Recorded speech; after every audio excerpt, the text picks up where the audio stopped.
If you need to wear sunglasses, I understand. We're going to take a look at commercial roof systems, and these are the different areas we're going to look at. So make sure you have your Google Notes out and ready, but don't write this down because we're going to look at each one of these individually. So things to write down in your notes. You've seen this picture actually before, and so you don't really need to screenshot this one. But roofs for small commercial buildings can be similar to residential pitched roof shapes. So small commercial buildings could look a lot like some of these things. There are buildings being built on Highway 287 if you go south from the school in some new development areas where they did do some of these things. They're commercial type buildings, but they use these just to give it a more residential feel. And actually they're homes for people that for assisted living. So it's not really a commercial, but it's not really residential either. It's a large building, but they want to make it look like a home. So it's an architecture style. So the important piece here is that in commercial buildings, a lot of times for larger commercial buildings, you're going to see a low slope roof. It's not completely flat. That's really important. And they are very common for large commercial construction.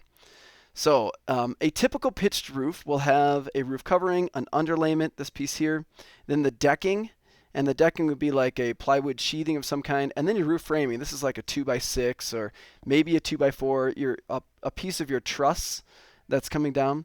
So that's pretty typical. Roof coverings for pitched roofs, and this could be for commercial. It can be similar to residential though. You could have a metal seam. This corrugated metal type stuff, you could have clay or cement tiles, asphalt shingles, slate, wood, and cedar. Oftentimes you would see this metal because commercial buildings are typically way larger than residential, and this is the cheapest option, having this metal roof. So this is probably the most common, the standing metal seam, if you have a pitched roof. So note that down. All right, pitched roof frames. So low-rise buildings will have potentially wood trusses or rafters, light gauge steel trusses. You can see these in here. These are they're sort of steel. Well, they're steel trusses. You can see the triangles in here. So these are steel trusses that are coming up, and then there's a steel beam truss in the middle here that they're kind of resting on.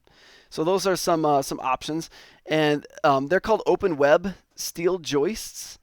And these are on tilt-up concrete walls. Here's a light gauge steel truss on a concrete masonry unit, just like we have on the sidewalls of our school, these big giant cinder block things.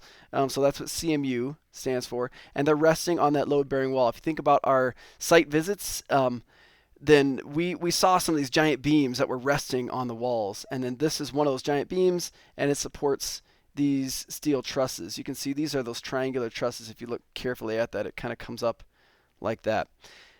Now let's look at these low slope roofs. This is really where we want to focus. These are sometimes incorrectly called flat roofs, like you see on big giant skyrise type things. This is not entirely flat because you'd have pooling.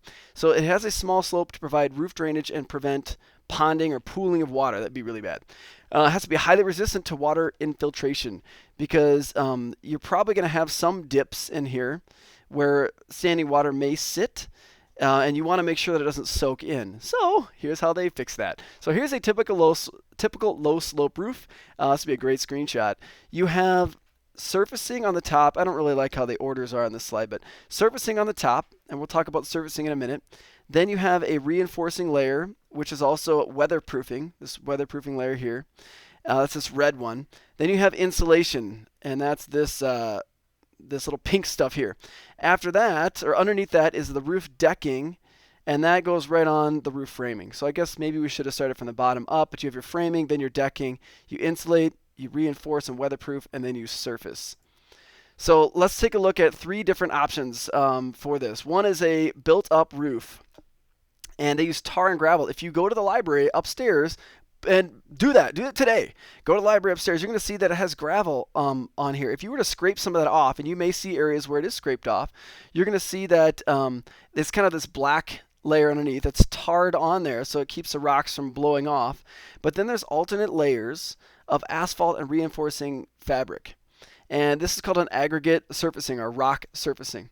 There's also single ply membranes, and this is referred to as EPDM. So this is an EPDM roof. And in Revit, they have EPDM as one of the defaults. These are adhered or glued, or they can be mechanically attached, screwed down, or held down just by a ballast, just rocks poured on top to hold them down. so that's where you might get the appearance. You can see these panels here of just this thick black rubber type stuff. So that's this EPDM. Here it is all kind of rolled up in a sheet. So that's, and this one is ballasted, it's got rocks on top. So that's a single ply membrane. Single ply just means single thickness, think toilet paper. And number 3 is spray polyurethane foam, or SPF system. And on this one, you have, it's a 2-component system. You have a closed cell spray foam insulation. So you just, you spray it all on there. You see this is pretty, constant, very, very sealed. But you can also see, if you look down in this corner here, that it is sloped. It's sloping to this little spot. What do you think that is? That's a drain. So it drains into here, and that goes down, down, down, down, and then out, usually the bottom of the building, there'll be some sort of drainage. If it's in a city, it probably goes all the way down into the sewer system down below, because you don't want to have water pouring off the roof from 30 stories up. That'd be bad. So then there's a protective coating on that as well. So that is it for the 3 different types of low slope roof materials. And remember to sort of note, and you can actually see this if you look at the outside of our building, you're going to see the spots on the ground where they had to drain, where we have these little drainage pieces and how they come out of the edge. So it's just something to take a look at next time you're around a big commercial building like our school. See if you can find out where the water drains. And that's it for roofing.